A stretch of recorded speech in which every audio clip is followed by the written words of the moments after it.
Hi, my name is Bob Hill. I'm the president of the Church of Scientology Mission of Riverdale at 308 Broadview Avenue in Toronto. Today, I'm going to take up a few different things with you. This is our 32nd service during COVID-19. Now, the thing I'm going to take up with you today is called Religious Influence in Society. I find it's pertinent to the current situation, and you may hear things today that are very close to what you see happening in the world around you. I'm also going to give you a solution at the end of what you could do to improve the condition. The first thing is observing that the condition exists. Not just having a feeling, or not just, oh my God, I don't feel right, but actually observing that there is something there and there's something there to handle. Now, the reference is called Religious Influence in Society. It's written by L. Ron Hubbard, and it's from the Scientology Handbook. This pertains to any religion, by the way.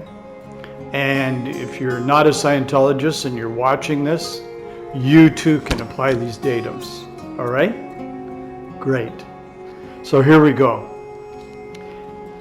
An early 20th century philosopher spoke of the impending decline of the West.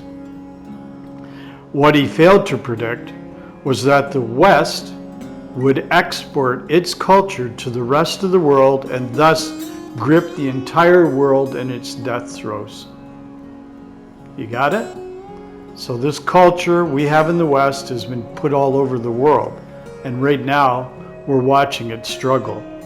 Today, we are witnessing that decline, and since we are involved in it, it is of the utmost importance to us. At stake are whether the ideals we cherish will survive or some abhorrent is something you reject, it's base, you don't like it. So you're wondering if your ideals will survive or some new abhorrent set of values win the day. These are not idle statements. We are today at a watershed of history, and our actions today will decide whether the world goes up from here or continues to slide into some new dark age. It is important to understand bad conditions don't just happen. The cultural decay we see around us isn't haphazard. It was caused. Unless one understands this, he won't be able to defend himself or reach out into the society with effectiveness. So you have to observe and see that this has actually occurred and it's been caused, and without introverting on yourself and thinking, oh my God, what did I do, or how did I cause this? You need to look outward. And if you can look outward and look at things, you will find that you can do something about it. A society is capable of surviving for thousands of years unless it is attacked from within or without by hostile forces. Now, we have our society being attacked from within and from without currently. You just have to turn on the media and listen to what's going on in the news. If you believe everything, there certainly is an attack going on within. Even if you don't believe everything, then you can observe that there is an attack going on. Where such an attack occurs, primary targets are its religious and national gods and heroes. So you got that? So one of the first things that's attacked is its religious and national gods and heroes. Now, I'm sure that if you look, you've seen that that's happening. Its potential of leadership. Anytime there's a person who stands up to be a leader, there certainly is an attack. And the self-respect and integrity of its members. So you just have to look at the riots that go on and the looting. People have lost self-respect, at least for themselves and others. Material points of attack are finance, sound familiar? Communications, technology, and a denial of resources. Interesting, isn't it? Look around today and you will find countless examples of these points. Take a second and just look at a few examples of those points. They scream at us every day from the newspapers. Probably the most critical point of attack on a culture is its religious experience, where one can destroy or undermine religious institutions, then the entire fabric of the society can be quickly subverted or brought to ruin. Now think of that. Think of what's kept open during this time period and what is the target of being closed. It's interesting. Religion is the first sense of community. Your sense of community occurs by reason of mutual experience with others. Where the religious sense of community and with it real trust and integrity can be destroyed, then the society is like a sandcastle unable to defend itself against the inexorable sea. In other words, it can't fight back, so as if the sea were coming in and the sandcastle is washed away. That's what happens when you let religion fall out of a society. But beneath all these attacks on organized religion, there was a more fundamental target. You got it? There's a more fundamental target. There's a basic to this. And that is the spirituality of man. Your own basic spiritual nature, self-respect, and peace of mind. This black propaganda may have been so successful that maybe you no longer believe you have a spiritual nature. But I assure you, you do. You may have felt that. You may have thought, God, I just feel terrible. I feel down. Well, then you've lost sight of your spiritual nature. So that black propaganda may have worked on you. In fact, you're told you don't have a soul.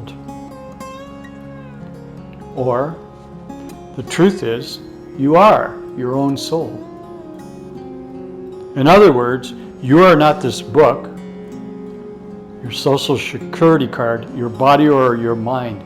You are you. Convince a man that he is an animal, that his own dignity and self-respect are delusions, then there is no beyond to aspire to, no higher potential self to achieve, and you have a slave. You got it? Pretty grim, isn't it? But that's the truth of what's being forced in on you. Let a man know he is himself, which is what we're doing here, a spiritual being, that he is capable of power of choice and has the right to aspire to greater wisdom, and you have started him up on a higher road. Of course, such attacks on religion can run counter to man's traditional aspirations to spiritual fulfillment and an ethical way of life. For thousands of years on this planet, thinking man has upheld his own spirituality and considered the ultimate wisdom to be spiritual enlightenment. You got it? Good. The new radical thought that man is an animal without a spiritual nature has a name. You know what it is? Totalitarian materialism. Now you're probably seeing that around you right now. We're driven away from our spiritual nature. We're told we're animals. What do you have occurring? Police states springing up, violence in the streets, governments that are failing, etc. Materialism is the doctrine that only matter matters. You got it? So like that nice car or the bank account, that's really what matters, not you. The apostles of this new thought are trying to sell everybody on the idea that really down deep, they're just a mass. And what the person wants to do is cohese with this mass and then be protected by the mass. So you go down and everything, we're just one big mass, and then you jump into it yourself, well, you become you feel like a mass. Things look pretty dark to you. This philosophical position was very handy to militaristic and totalitarian governments and their advocates of the last 100 years who wished to justify their atrocities and subjugation of populaces. So these guys needed us to believe this in order to cause us to be able to be controlled. If we go down into thinking we are all just one mass, then we are very easy to control, and we've been taken over. One of the tricks of the game has been to attack religion as unscientific. You probably heard that. Yet science itself is merely a tool by which the physical universe can be better controlled. The joke is that science itself can become a religion. Gerhard Lenski, on page 331 of his The Religious Factor, a sociologist's inquiry, defines religion as a system of beliefs and the nature of force or forces. You got it? So that's how he defined it. Now, these forces ultimately are shaping man's destiny and the practices associated therewith shared by members of a group. So thus you have a religion. Scientific activities can be as fanatical as religious ones. Scientific groups can themselves be religious, orthodox science monopolies. The Einsteinian concept of space and time can itself become a holy writ. Just as Aristotle's writings were converted into dogmas. Dogmas are like the teachings, the things you must learn, by the orthodoxy to squash any new ideas in the Middle East. So they were taken and you had to squash the other ideas. Einstein himself, until late in his life, was looked upon as a maverick and denied admittance into learned societies. Science in itself can become a new faith, a brave new way of overcoming anxiety by explaining things so there is no fear of God or the hereafter. Thus, science and religion are not a dichotomy, pair of opposites. Science itself was borrowed from ancient religious studies in India and Egypt.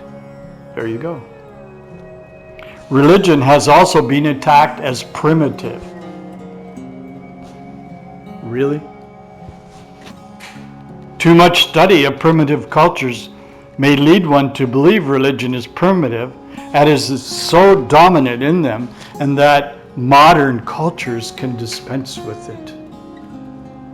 The truth of the matter is that at no time is religion more necessary as a civilizing force than in the presence of huge forces in the hands of man who may have become very lacking in social abilities emphasized in religion.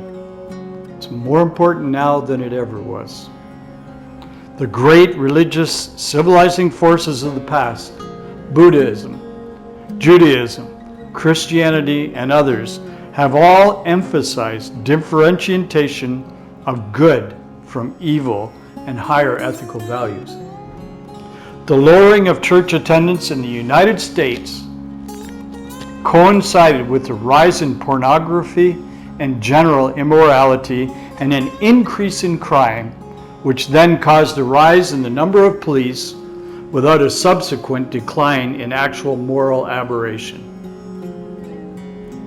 When religion is not influential in a society or has ceased to be, the state inherits the entire burden of public morality, crime, and intolerance. It then must use punishment and police. Sound familiar? What do you see around you? Yet this is unsuccessful, as morality, integrity, and self-respect, which are already inherent in the individual, cannot be enforced with any great success. So you can't enforce these things. They're, integrity and self-respect, which are not already inherent in the individual, cannot be forced on him because he is a spirit. Only by a spiritual awareness and bringing about of the spiritual value of these attributes can they come about. So you raise one up spiritually, he becomes more conscious, more aware, he's looking at things.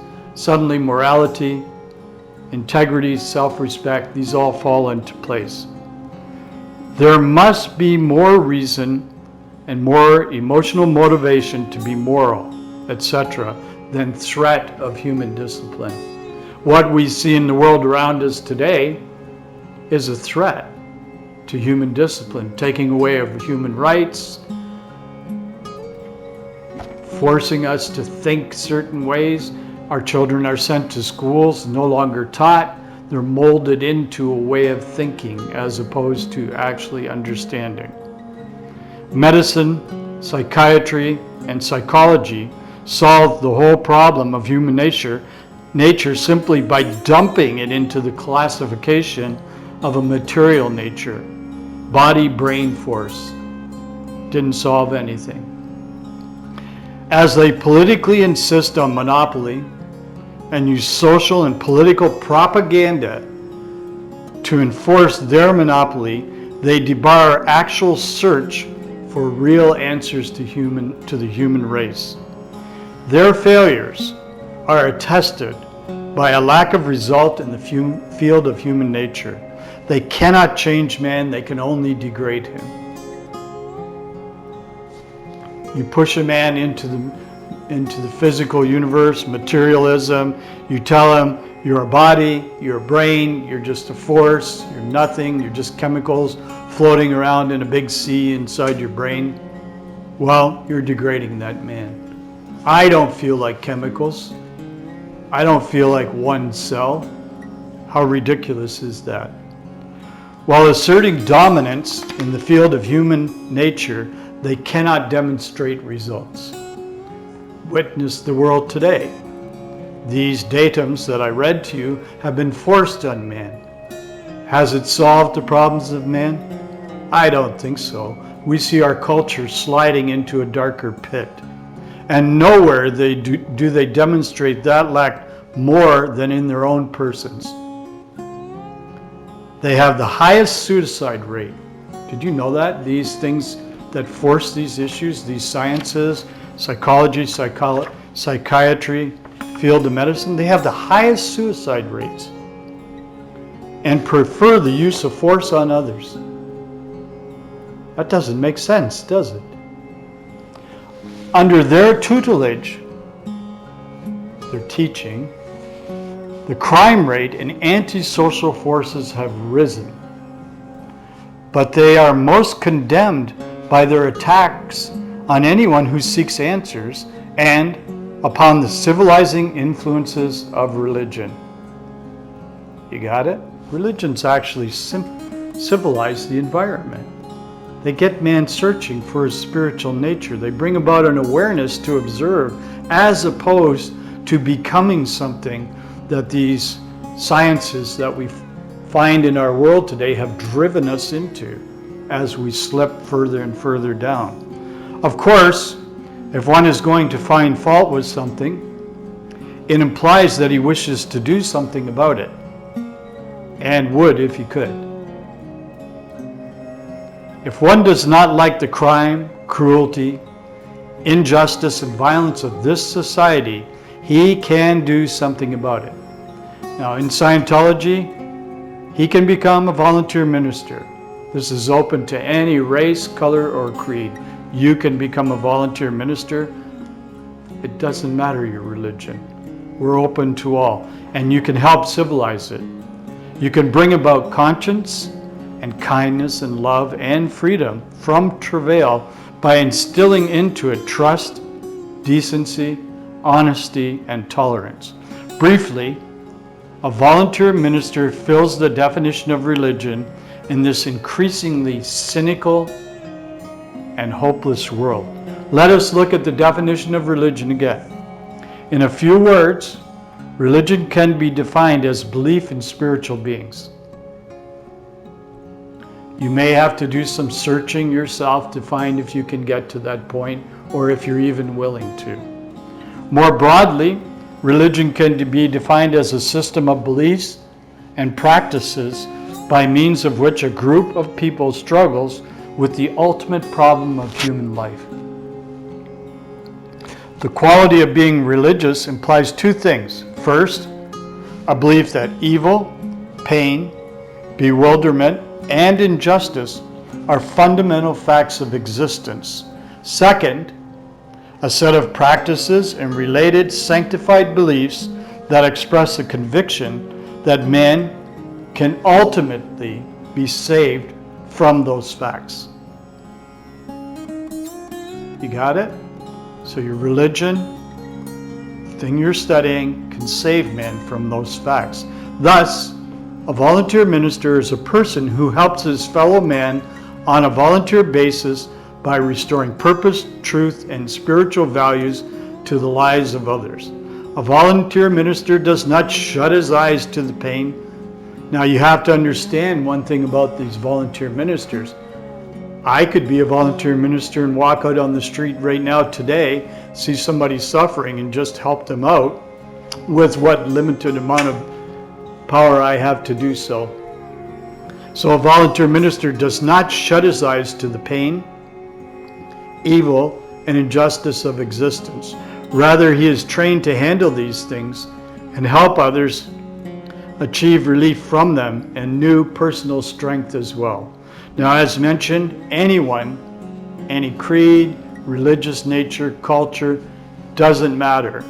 You're welcome to become a volunteer minister. It won't change your religion. It won't change your ideology. However, it will give you some tools. So how does a volunteer minister accomplish these miracles? Basically, he uses the technology of Scientology to change conditions for the better, for himself, his family, his groups, friends, associates, and for mankind. A society, to survive well, needs at least as many volunteer ministers as it has policemen. A society gets what it concentrates upon. By concentrating on spiritual values instead of criminality, a new day may dawn yet for man. So there you have it. Let's look at things like that, observe, see what you see around you. Let's change it. You have the power to do so. Let's acknowledge our spiritual nature and move forward. Thank you.